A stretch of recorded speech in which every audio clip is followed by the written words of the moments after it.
Hey guys, and welcome to the video.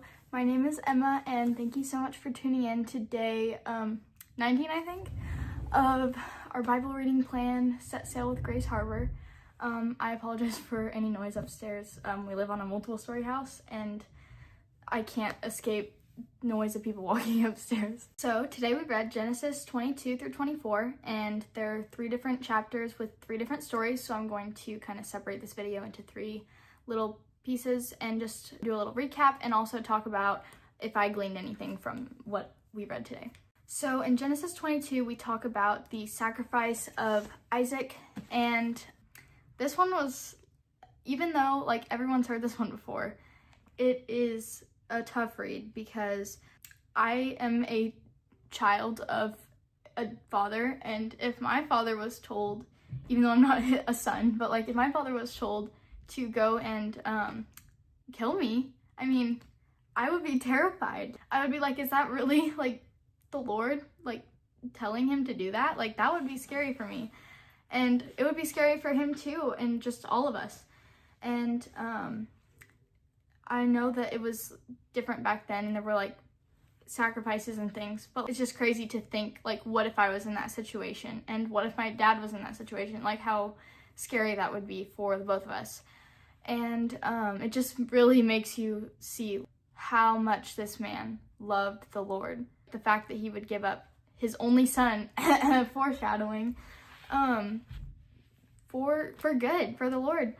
And anyways, so that chapter has always been one that was like a little bit hard for me to read, but also at the same time inspiring too, like showing that the Lord will not lead us astray, and he knows what's best for us, and we do really need to trust him in everything that we do. Okay, so this is a pretty short chapter, and pretty much all that happens in 23 is we are informed that Sarah, who is Abraham's wife, dies at the age of 127, and now Abraham is looking for a place to bury her. So he talks to the people, and they tell him that he can pick wherever he wants to bury her, and he wants to have a field and cave of Machpelah, and a man named Ephron sells it to him for 400 shekels of silver, and he buys it, and he goes to that land and he buries Sarah. That is all that happens in chapter 23, so let's move on to 24. Okay, it's actually time for me to go to small group, and so I'm going to fast forward to whenever I decide to finish this video up. Okay, so this last story was a really sweet one. This one was titled Isaac and Rebecca. It was chapter 24, and it was about how Abraham was getting old. His wife had just died, so obviously Isaac is probably, lonely and worried for his father. And so Abraham was telling his best servant, he was like, go and find my son a wife, not here, but in a different land. So the servant, who is faithful, he goes and he goes to a well where the women go and get water, and he prays to the Lord, like, help us find the right woman for Isaac here.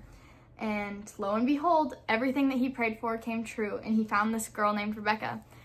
And he gave her some jewelry, and he went to her house, and he talked it over with her family, and they were just like, okay, great, let's go, let's get her married.